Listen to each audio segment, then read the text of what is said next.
Olá, eu sou Luíse Porto, sócia e assessora da Start Investimentos.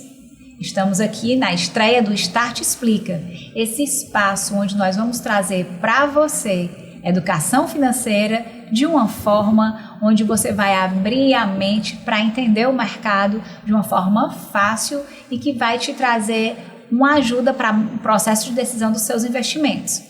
Eu sou Luíse Porto, como eu falei, estou completando agora em fevereiro 19 anos de atuação no mercado financeiro e é muito gratificante fazer essa história nesse tempo todo, ver o mercado financeiro evoluir tanto e passar por tantas histórias com tantos investidores que já fazem parte também da minha história.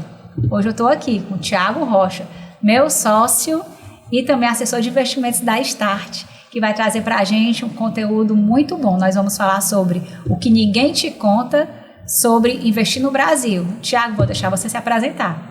Obrigado pelo convite, Luíse. Falar um pouquinho de mim, né? Eu sou engenheiro civil de formação, mas meu pai sempre foi bancário, né? Então, em casa eu já tinha essa familiaridade com o mercado financeiro. Estou há 7 anos na assessoria, né? Sou sócio aqui da Start. Tenho um certificado de especialista de investimentos da Ambima e tenho o CFP, que é o certificado de planejador financeiro, é um certificado internacional. E, inclusive, fiz essa migração de carreira porque eu vi que tinha muita gente que precisava de apoio para os investimentos, né? Então, foi um dos meus, vamos dizer assim, propósitos para realmente ajudar, que tem muita gente deixando de ganhar dinheiro e muita gente que pode começar a ganhar mais dinheiro com um risco gerenciável. Então, acho que é um pouquinho da história. Hoje nós vamos ter uma agenda para falar sobre renda fixa, renda variável e previdência, certo? Uhum. Por onde vamos começar?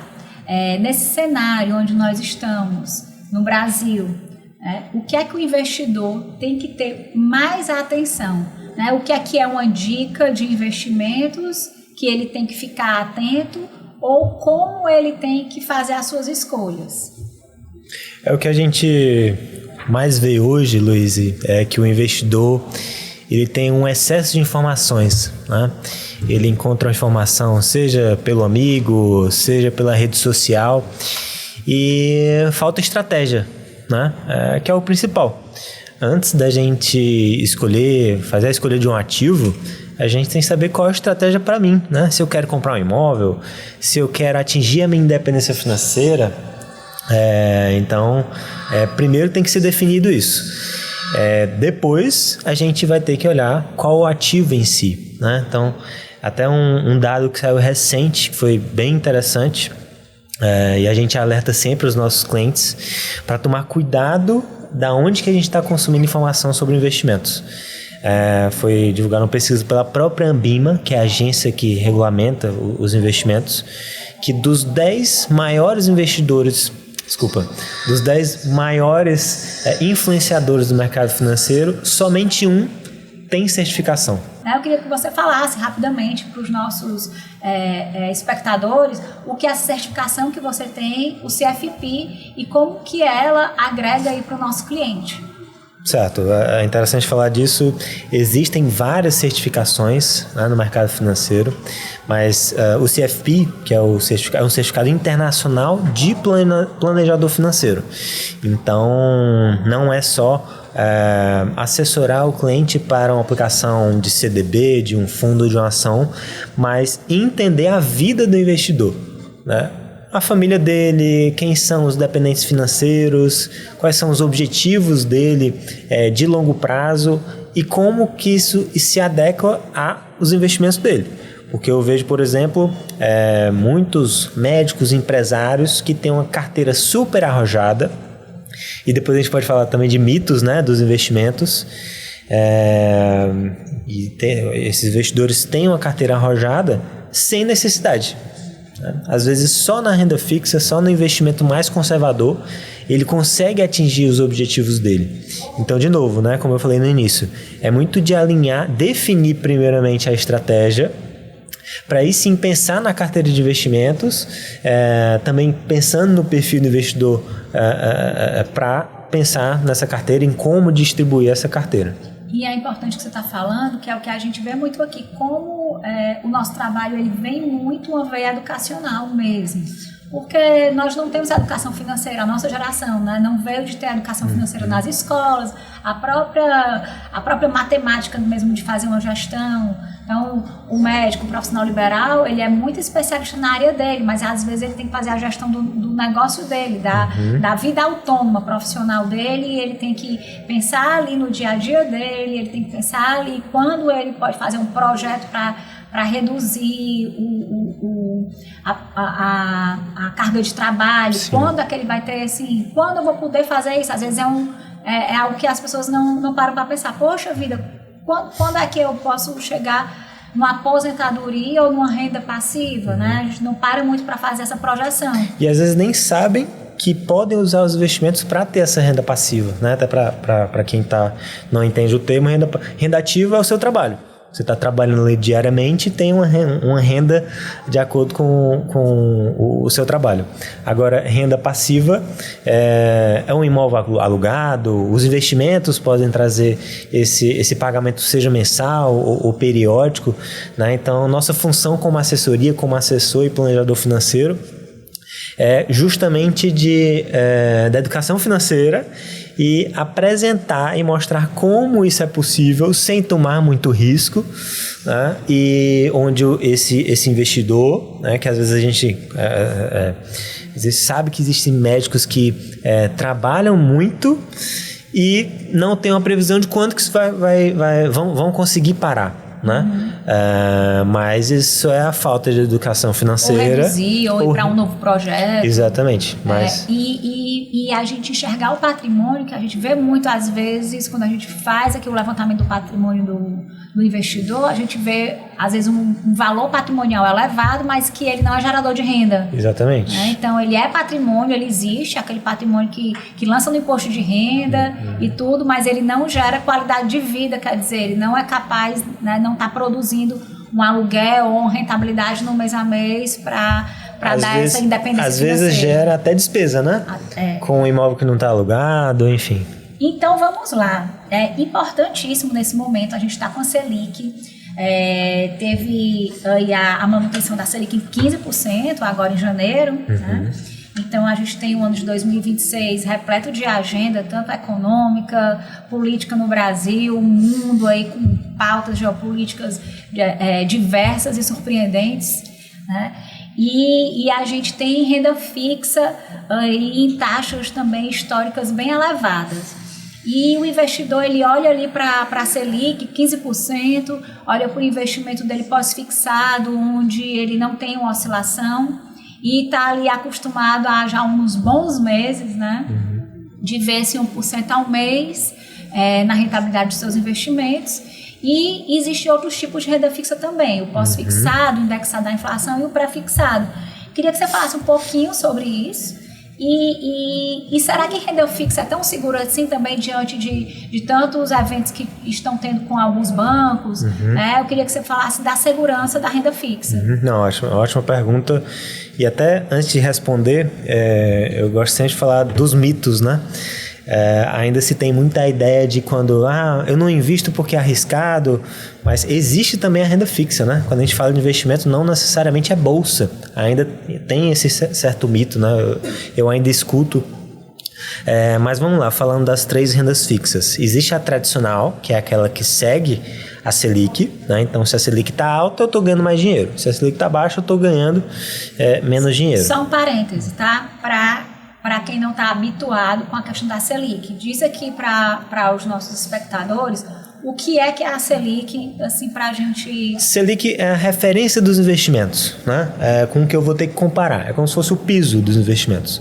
Então, se a Selic sobe, as taxas de financiamentos vão subir, né? Os outros investimentos, em teoria, vão rentabilizar mais. Então, é a nossa referência. Se eu estiver abaixo daquilo, é como se eu estivesse abaixo do meu custo de oportunidade, né? Então, basicamente, é como se fosse a referência. E a Selic, ela é ali, o CDI acompanha a Selic. Exatamente. Então, quando a Selic sobe, o CDI naturalmente vai subir. Quando a Selic cai, o CDI naturalmente vai subir. Exatamente. E os investimentos pós-fixados vão acompanhar isso. Exatamente. Pronto. Então, o primeiro é o pós-fixado, que vai seguir a Selic, e nós temos outros dois, que vão servir para cenários diferentes. Existe o pré-fixado, que é o mais fácil de entender, né? Eu contrato ali uma taxa de, por exemplo, 20% ao ano para 1, 2, 3, 4, 5 anos. Independente se a Selic vai cair, se a inflação vai cair, eu vou receber aquela taxa. O risco aqui é eu ficar abaixo da Selic, que é o nosso piso, né? Então tem que ter muito cuidado com aplicações de pré-fixado. E temos também as rendas fixas atreladas à inflação. E aí eu volto aqui, dou alguns passos atrás de por que investir. A gente investe porque a gente quer primeiro ganhar dinheiro, óbvio, mas também quer manter o poder de compra, né? A gente vê isso claramente no nosso dia a dia. Só lembrar do carro, né? 10 anos atrás, 15 anos atrás, né? Um carro popular era o quê? 20 mil, 30 mil reais. Hoje um carro, entre aspas, popular é 100 mil reais. Então, isso aqui é um exemplo, né? Então, isso é inflação na prática, no nosso dia a dia. Então, qual o risco de a gente não investir? É perder na inflação. E a gente mora num país que é inflacionário, né? A média de inflação dos últimos 15 anos do Brasil é 6% ao ano. Então, pensa que se você não investe, todo ano o seu patrimônio, o seu dinheiro, ele desvaloriza 6%. Então, ponto de alerta aqui, né? Então, nós temos na renda fixa esse tipo de aplicação, onde você contrata uma taxa que ela vai render o que a inflação der no ano, mais uma taxa pré-fixada. Exemplo, IPCA, que é o indicador medido pelo IBGE mensalmente, mais 6% ao ano. Então, não importa quanto que a inflação der. Está comprando juro real. Eu estou comprando juro real, que é uma taxa acima da inflação, que é o que eu quero, né? O objetivo principal é ganhar da inflação. Thiago, qual o melhor? Não tem o melhor, né? A Louise, que tem até mais tempo de mercado do que eu, sabe, inclusive, que se a gente soubesse qual era o melhor, a gente alocava tudo nele, né? Só que a gente trabalha, querendo ou não, com um pouco de previsão do futuro. Só que o futuro ninguém consegue prever, né? Então, a Selic pode subir mais do que a gente imagina, pode cair mais do que a gente imagina, a inflação pode, enfim. Então, qual é o segredo? O grande clichê da diversificação, né? Ter um pouquinho de cada coisa, e aí que entra o papel do assessor, do consultor de investimentos para auxiliar. Se deu exemplo que do médico que dá muito plantão, não tem tempo para ver isso, né? E a função do assessor é essa, de identificar ali no cenário atual qual é o percentual que eu vou ter de inflação, qual é o percentual que eu vou ter de pré-fixado, qual é o percentual que eu vou ter de pós-fixado também. Então vamos lá, na prática, um CDB, então, que é um certificado emitido por um banco, ele é uma renda fixa, eu posso escolher fazer ele pós-fixado, indexado à inflação ou pré-fixado. Então, o que vai diferenciar o CDB é o índice que eu vou escolher, a taxa, né? Exatamente. A estratégia. Dentro da renda fixa, então, eu tenho estratégias dentro do o CDB, no caso, ou o título público também. Tem título público indexado à Selic, tem título público IPCA e pré-fixado. Porque uma coisa são os ativos, né? Como você citou aí, vai ter o Tesouro, vai ter o CDB, vão ter fundos, vão ter créditos privados, hoje tem muito fundo de infraestrutura, esses são os ativos. Agora, desses ativos, qual é a taxa que eu quero de cada um deles? Eu tenho o Tesouro, IPCA, tenho um pré-fixado e tenho um pós. CDB, eu tenho as mesmas coisas. Então, é também avaliar qual é o risco que eu estou querendo assumir, a gente pode também falar depois do risco de cada um, em cada um deles, seja no Tesouro, seja no CDB, seja no fundos, enfim. Ok, então vamos lá.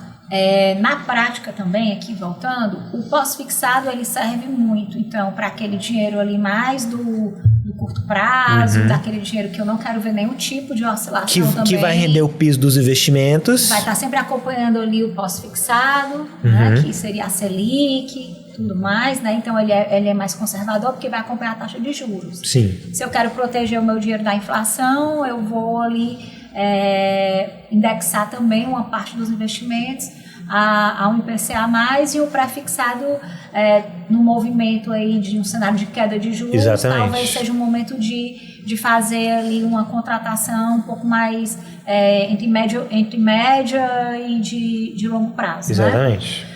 Certo. Mas o que é que às vezes eu vejo no dia a dia? Dúvidas. Às vezes eu monto uma carteira e faço ali um mix, certo? Boto CDI, IPCA e pré-fixado. E na hora de fazer o comparativo, eu quero comparar tudo com CDI. Uhum. É certo? É errado?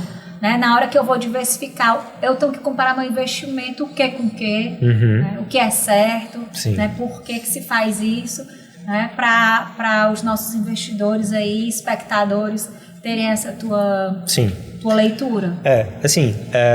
Como eu expliquei, né? Cada investimento tem seu objetivo. O atrelado da inflação tem o objetivo de ganhar da inflação. O CDI tem como objetivo ganhar do CDI. A gente monta esse portfólio de investimentos para, em um momento que algum desses ativos esteja mal, significa que outro vai estar muito bem. Então, na teoria, numa carteira bem montada e bem acompanhada, uma carteira que a gente consegue se adequar ao cenário com novos aportes, é uma carteira que tem uma consistência de rentabilidade, independente se a Selic está 15%, 10% ou 2%. Né? Então, se a inflação estiver alta, você não está fora dos ativos que tem, né? Se de repente disparar uma inflação, um dólar subir, ou um ativo específico, uma commodity, alimentos, enfim, né? Às vezes sobe, de repente você não tem um ativo e fica desprotegido. Exatamente. Né? E, inclusive, um ponto que eu ia falar no início e quase que eu esqueço, né? A gente vive num país que é o país da renda fixa. Um indicador que a gente olha muito, o investidor estrangeiro olha muito, é quanto que o ativo ganha acima da inflação. E em qualquer lugar do mundo, seja na Alemanha, seja no Japão, se o investidor estrangeiro ele tem acesso a investimento que rende 6% acima da inflação ao ano no longo prazo, ele não pensa nem duas vezes, ele vai aplicar. E o cenário que a gente está agora... E o cenário que a gente tem, né, tem ativos atrelados à inflação pagando muito alto. Mas a questão é a questão de prazo, né? Se o seu objetivo de investimento for no curto prazo que é 1, 2, 3 anos, talvez a inflação não seja interessante agora. Agora é janeiro de 26, né? Porque a inflação está baixinha, a inflação está de 4,3%. Quando você soma, né? A inflação mais os juros do papel vai ficar abaixo do CDI bastante. Exatamente. Né? Então o mercado exatamente. Então o mercado é muito dinâmico. Né? Talvez se a gente estivesse fazendo esse podcast daqui 6 meses, o cenário é completamente diferente. Mas por isso que é importante esse acompanhamento ativo da carteira. Você falou agora algo interessante, né? Se fosse daqui a 6 meses, mas se a gente está aqui para consolidar o conceito. Né? Se a gente consolida o conceito do que são os títulos de renda fixa, por que existe o pós-fixado, por que existe o IPCA, o pré-fixado, como é que eles funcionam em questão de risco, a diversificação, por que eu faço, independente se o cenário é A, B ou C, quando a gente se apropria do conceito, a gente vai estar preparado para todos os ciclos que vierem pela frente e praticamente esse fica um conteúdo atemporal. Sim, né? Sim. Mas vamos lá, então falando sobre riscos. Fala sobre renda fixa, Thiago, o que é o risco de crédito na renda fixa? Certo, vamos lá, vamos falar apesar do nome ser renda fixa, né? Que a gente espera uma rentabilidade, ele tem seus riscos, né? Como tudo na vida, todo investimento vai ter seu risco. Então, o primeiro risco, qual foi que tu perguntou? Agora eu esqueci. De crédito. De crédito, vamos lá. O risco de crédito é o risco de eu investir em um ativo, porque na renda fixa, quando eu invisto, até mesmo no tesouro, significa que eu estou emprestando meu dinheiro, seja em um título público do tesouro ou um CDB do banco, e ele promete me pagar em um certo período de tempo, em um prazo contratado. O risco de crédito será que eu vou receber esse dinheiro? Então essa é a pergunta que a gente tem que fazer. né? Então, muito importante a gente olhar aonde que a gente está aplicando, né? Tesouro é a plataforma de títulos públicos do Brasil. Então, por conceito, é o investimento mais seguro que existe. Vão existir os CDBs que têm a proteção do FGC, tem também LCI, LCA. Aí, para explicar o FGC, né? Que é o Fundo Garantidor de Crédito, onde ele garante, é como se fosse uma reserva de todos os bancos do Brasil. Eles têm uma reserva gigantesca, bilionária, onde no evento onde um banco é liquidado, cada CPF ou CNPJ tem a garantia de R$250 mil por instituição financeira investida ou R$1 milhão por CPF ou CNPJ. Então, isso dá uma garantia para esse investidor que quer aplicar em uma emissão bancária, né? Que é uma emissão bancária feita, a emissão do CDB, LCI e LCA. Então, esse é o risco de crédito. Resumidamente, esse cara vai me pagar? Eu estou emprestando dinheiro para ele vai me pagar? Essa é a análise que a gente tem que fazer. E o risco de liquidez? Risco de liquidez, eu gosto de dar o exemplo do imóvel, né? Você deu o exemplo do médico que tem um patrimônio grande. Vamos supor que ele tem um patrimônio na beira-mar, vale muito dinheiro, mas se ele precisa do dinheiro amanhã... Ou parte dele, né? Ou parte dele. Ele consegue vender o quarto, a sala? Ou ele consegue vender em uma semana? Não consegue. Então, o imóvel ele tem a característica de não ter liquidez. Já um CDB, ele tem a liquidez, né, para os CDBs que têm esse propósito. Então, em um clique no meu aplicativo, eu consigo resgatar aquele recurso e usar. Então, essa é a diferença, né? Vão ter, para dar exemplo de fundos, né? Vai ter fundo com liquidez de liquidez diária, né? Você faz o resgate hoje e cai na conta no mesmo dia. E vão ter fundos com liquidez de 120 dias. Então, esse fundo tem uma liquidez menor, né? Porque você tem que esperar 120 dias para aquele fundo cair na conta. Então, é importante, na hora de fazer um investimento em renda fixa, entender a liquidez do ativo, né? Então, vão ter ativos que terão mais liquidez, outros que terão menos liquidez, que serão mais ilíquidos mesmo, algo que geralmente esses investimentos que são mais ilíquidos também, por isso eles devem ter taxas melhores. Isso, né? era isso que eu ia falar. A gente não vai ter taxa boa, liquidez alta no mesmo ativo, então a diversificação aí ela vai ter que trabalhar. Exatamente. O ponto que eu ia falar existem 3 conceitos básicos nos investimentos, né? Que é a rentabilidade, a segurança e a liquidez. Só que a gente não consegue ter os 3 em um investimento só. Então tem que alinhar, eu quero segurança e liquidez, vai ser um ativo. Eu quero rentabilidade e liquidez, vai ser outro ativo. Então também tem que alinhar esse conceito, né, para na hora da aplicação não tomar um susto. Então aí e olhar para os investimentos assim com essa criticidade, né? Será que isso acompanha? Sim. E aí eu quero deixar também mais uma, digamos assim, um pouquinho atrás da orelha aqui do nosso espectador, que é o seguinte: a gente fala muito do IPCA. O IPCA que a gente tem, né, que é o indicador do IBGE, né, que nós temos, mas é muito importante, né, quando a gente fala em fazer planejamento financeiro, quando a gente faz o orçamento. No começo de ano, muita gente senta para fazer seu orçamento familiar, ver como é que estão as despesas, o que é que aumentou, o que é que vai ter reajuste. E é um momento onde a gente sente muito quanto foi o reajuste da escola, o reajuste do plano de saúde, o reajuste do aluguel. E aí, esse é o ponto que nós temos que olhar. Qual é a minha inflação? Então, se a minha carteira de investimentos está, digamos assim, sem acompanhar isso, quer dizer que o meu padrão de vida pode ser que ele não seja, digamos assim, mantido ao longo do tempo, ou então eu vou ter que trabalhar mais para poder ter esse padrão de vida.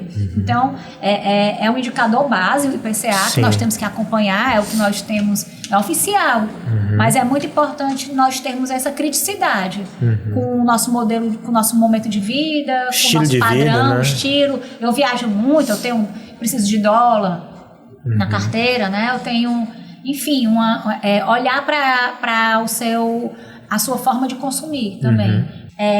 Renda fixa seria, então, o único tipo de investimento? Depende, pode ser que ele seja interessante e o risco, ele seria Que tipo de risco? Seria um risco zero, um risco moderado? O que é que você acha? Sobre renda fixa, como a gente falou, né? Tem os seus riscos. A gente vê isso acontecendo no Brasil. Né? O nome é renda fixa, mas não significa que eu vou receber aquele valor. Então, também é importante você ter uma diversificação, não ter uma concentração em poucos ativos, em poucos emissores, porque a gente vive num país que ele é um país, né, onde a gente vê que ainda é um país em desenvolvimento e os riscos acontecem, né? E até riscos que a gente não consegue prever. Então, é importante ter essa diversificação, porque por mais que seja renda fixa, a gente tem um risco iminente ali. Trabalhar com a regra debaixo do braço, né? Exatamente. Então, usar os CDBs dentro do FGC, usar as emissões de empresa também dentro de percentuais de diversificação cautelosos, né, dentro das métricas de risco. Né? Então, é bem importante, até para não perder a oportunidade, que também tem muita oportunidade, não vai deixar de ter, né? Sim. Porque as emissões vão continuar acontecendo, como você falou, é o país da renda fixa, e a gente vai continuar tendo isso aí por um bom tempo. Sim. Então, nós vamos falar agora sobre um assunto que está na mídia, né, de todos os principais jornais de economia, e que é a alta da bolsa. Então vamos falar agora sobre renda variável. Né? E renda variável é aquela, né, às vezes amo, às vezes odeio, né? Então vamos falar sobre essa temática, porque tem aí, quando a gente olha para trás, muitos investidores pensam, poxa, a bolsa subiu, acho que em 2025 35%. Eu já ia dizer mais do que 30%. Então, olhar para trás assim, ver uau, né? Pensar assim, eu vou fazer agora para... Muita gente entra, eu vou começar, né? Sim. Então, qual é o perigo disso, Thiago? De você olhar para um resultado passado em renda variável e entrar simplesmente porque viu que ela subiu. Sim. Aí a gente entra um pouco nos vieses, né? Nos vieses dos investimentos. E uma das primeiras coisas que a gente aprende nos investimentos é que rentabilidade passada não significa rentabilidade futura. Então, se a bolsa subiu 35% em 2025, ótimo, foi maravilhoso. Quem tinha teve esse benefício, né? Mas como o nome diz também, né? Renda variável, ela varia. Às vezes a gente tem que falar o óbvio. Mas por que ela varia? Né? São vários fatores, né? Varia porque a economia brasileira depende de vários fatores mundiais. A gente tem que lembrar que a gente representa só 1% da economia mundial. Às vezes a gente tem esse viés geográfico de olhar só pra gente e... eu acho que a bolsa subiu porque a taxa de desemprego está baixa ou isso ou aquilo, mas não. A gente teve um aumento da bolsa ano passado. Obviamente que tiveram fatores internos que ajudaram, que a bolsa caiu por bastante tempo depois da pandemia. A bolsa realmente estava muito barata ano passado. Estava bem amassado, né? Todos os ativos, né? Muito bons, e estava precisando de uma recuperação porque estava muito desgastado mesmo. Exatamente. Né? E a gente teve o fator favorável exterior, né? Que muito investidor estrangeiro começou a migrar recurso dos Estados Unidos para países com juros altos. Exemplo, Brasil, México, Colômbia. Então, não é que o Brasil melhorou, não é que o Brasil fez algo muito magnífico. Foi mais um investidor trazendo um capital, não vou dizer especulativo, mas oportunístico, onde ele consegue remunerar o recurso dele de melhor maneira. Isso vai se repetir em 2026? É difícil dizer, né? Mas a gente vê que ainda existe esse potencial, porque a tendência hoje é da Selic começar a cair, né? E a gente continua vendo esse fluxo estrangeiro vindo para a Bolsa, porque tem muita coisa barata ainda. As empresas, apesar de terem sofrido muito nos anos passados, eu digo em relação à rentabilidade da bolsa, elas estão crescendo lucro, né? Os lucros são crescentes, mas aí a gente tem que ser mais seletivo, né? Não é comprar qualquer bolsa, não é comprar a bolsa que você viu um youtuber falando, um blogueiro falando, um amigo falando. Você tem que saber, beleza, esse cara falou isso, mas qual é o conhecimento de causa que ele tem? Né? Ele tem realmente respaldo para falar aquilo. Eu gosto muito de fazer, eu sou engenheiro, a Luiz falou, né? Vamos supor que você vai fazer uma casa. Você vai pedir a indicação do amigo ou vai contratar um engenheiro? Eu quero processar alguém. Você vai pedir a indicação de um amigo, ver um blogueiro ou vai contratar um advogado? É a mesma coisa dos investimentos, né? E vamos lembrar que é o seu dinheiro, né? O seu suado dinheiro. Será que você quer correr esse risco, né? Então é importante ter essa diligência para não escutar qualquer coisa, né? E o que é tão importante também, né, que eu sinto, né, como você falou também, agora em fevereiro eu completo 19 anos que estou no mercado e comecei com renda variável mesmo, né? Então, a parte de o que a gente precisa entender de renda variável também, que eu sinto falta, né, dos investidores, é tentar entender o que são os ativos, o que são as empresas. Não olhar para a empresa como uma cotação. É entender quem é o CEO da empresa. Ela é uma empresa... às vezes até tem investidor que não sabe qual o produto, quais são as linhas de produto da empresa. Como ela ganha dinheiro, né? Para quem ela vende, qual é o fornecedor dela. Exatamente. Então, a gente precisa ter o olhar mesmo de sócio, porque isso, quando você vê uma empresa que você conhece...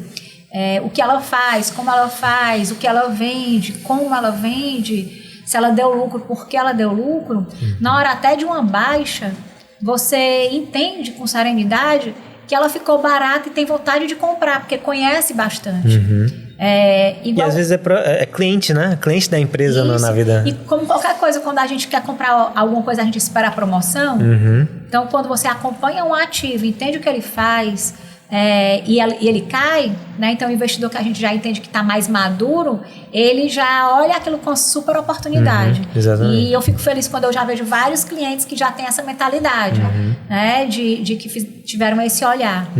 E o mercado de capitais, ele está aí para poder fomentar mesmo as empresas, né? As empresas criam governança, criam uma musculatura diferente do que uma empresa que não tem capital aberto.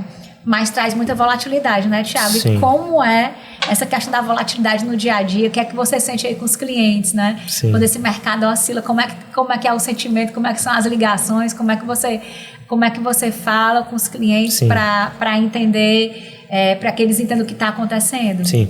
O que eu costumo falar como você falou, né? Entender no que eu estou investindo. Dando alguns passos para trás, o que é a Bolsa? A Bolsa é um mercado onde estão as maiores empresas do Brasil que são listadas em Bolsa. Então, eu posso ser sócio do meu banco, eu posso ser sócio do supermercado que eu gosto, né? Que eu vou ali semanalmente. Eu posso ser sócio de empresas de energia elétrica, né? Então, são empresas que, em teoria, você não teria acesso a isso, né, como investidor, entre aspas, comum, mas a Bolsa facilita isso. Você com pouco recurso, né, hoje tem empresa na Bolsa que custa R$5, R$10, R$20. Então você com pouco recurso pode ter uma cota, né, uma ação dessa empresa. E como é uma empresa boa, sendo uma empresa boa, né, em teoria ela vai crescendo, ela vai aumentando margem, ela vai aumentando participação de mercado e, em teoria, aquela ação que você comprou vai também se valorizando. E, com o passar do tempo, você vai recebendo dividendos. Agora, como você trouxe, né? O que é essa volatilidade? Volatilidade é economia, né? A volatilidade de curto prazo é manchete, que a gente costuma brincar, né? Mas a grande vantagem da Bolsa é a desvantagem dela. E aqui a questão, se um ativo caiu 5, 10, 15%, às vezes é uma oportunidade. Porque vamos lembrar que são milhares de pessoas querendo investir naquele ativo. E às vezes aquele ativo caiu porque uma pessoa resolveu sair e ir para outra ação. achou uma outra oportunidade. Ou sai uma notícia, foi interpretada de uma forma de curto prazo e depois se viu que aquela interpretação não tinha fundamento e ela volta para o preço que ela deveria, né? Acontece muito. Exatamente. Então, são vários motivos. A gente, na verdade, nunca sabe o real motivo. A gente consegue ter uma interpretação de acordo com os fatos relevantes, né? As empresas divulgam os fatos relevantes quando tem algo, como uma projeção de crescimento. Às vezes ela projetava um crescimento X e teve que reduzir um pouco porque a economia interna não estava tão bem. Enfim, aí vai depender muito do segmento, vai depender da empresa. Mas, de novo, se o estudo que você fez daquela empresa, se você conhece a empresa, conhece a gestão, é uma empresa sólida, né? E ela caiu 5%, 10%, será que não é uma oportunidade da gente aumentar a posição, né? E no longo prazo ter uma rentabilidade boa? E não deixar de olhar para os dividendos, que às vezes ele entra na conta, aí o investidor esquece de contabilizar que já ganhou os dividendos, né? Exatamente. Certo, então, para fechar esse bloco de renda variável, eu queria que você dissesse bem objetivo. Quem não deve investir na bolsa? Olha, quem não deve investir na bolsa é quem tem objetivos de curtíssimo prazo. Porque no curto prazo a gente não sabe para onde a bolsa vai. Ela pode subir 20% no mês, mas pode cair 30%, 40%. Então, mas para quem investe para o longo prazo, aqui eu estou falando de 10, 15, 20, 30 anos, eu acho que o risco é até não ter bolsa. Eu não estou falando de ter 100% em bolsa, né? É ter 1%, né? 2, 3, 4, 5%. Porque no longo prazo você vai estar perdendo a oportunidade de um ganho financeiro de empresas boas, que apesar de a gente ser um país subdesenvolvido, como eu disse, tem muita empresa boa aqui no Brasil, que é referência lá fora, né? A gente tem mais um bloco também de um investimento que final de ano muita gente busca, mas a gente está aqui em janeiro e já vamos começar a falar sobre ele, que é previdência, tá? Então, assim, a previdência é uma ferramenta ali de planejamento, não é isso? Sim.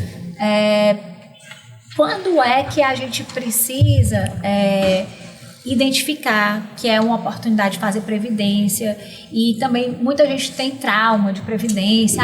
Eu fiz no passado, não foi bom, né? Quais são esses mitos aí para a gente, digamos assim, tirar, né, essa forma da previdência que às vezes muita gente pede para a gente nem falar sobre o assunto. Sim. Né? E o que são as vantagens dela também, né? Principalmente no momento onde a gente fala tanto de aposentadoria, renda passiva, como é que a ferramenta previdência privada pode ajudar e quando ela também não é legal. Sim, previdência é um tópico até super relevante e extenso, né? Porque tem várias coisas para falar sobre. Sobre os mitos, que a gente sempre escuta. A previdência é ruim, eu tinha no banco e não rendia nada. Ou então, não, eu tive que resgatar, paguei um caminhão de imposto. Mas, né, são mitos que a gente pode facilmente desmistificar, né?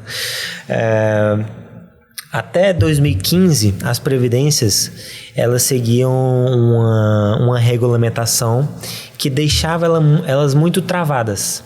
Elas não eram flexíveis e, basicamente, o gestor do fundo de previdência não tinha como entregar um retorno satisfatório, né, acima do CDI com os ativos na carteira. Mas, de uns tempos para cá, dos últimos 10 anos, as previdências têm se tornado muito mais flexíveis e tem sim previdência muito boa, tem várias inclusive, né? Outro ponto, não tenho esse dado atualizado, né? Mas alguns anos atrás, 90% das previdências estavam nos grandes bancos. E os grandes bancos, como é que eles distribuem previdência? Às vezes é uma meta que o gerente quer bater, às vezes é um produto que o gerente não acompanha, né? Então, foi um produto que no passado ele não foi bem vendido. Ele não foi explicado, apesar de ser um produto maravilhoso. por ter várias vantagens tributárias, para você que gosta de pagar menos imposto, e várias vantagens sucessórias, né? Além de flexibilidade. Aí eu vou explicar. Previdência, nada mais... O que é a Previdência, né? Previdência é um produto que é como se fosse a casca em um fundo de investimentos, e você tem... é o único produto no mercado que você consegue chegar à menor alíquota de imposto de renda do mercado, que é a de 10%. Mesmo na renda fixa, a alíquota mínima que você chega é de 15%. Né? Não estou falando dos isentos.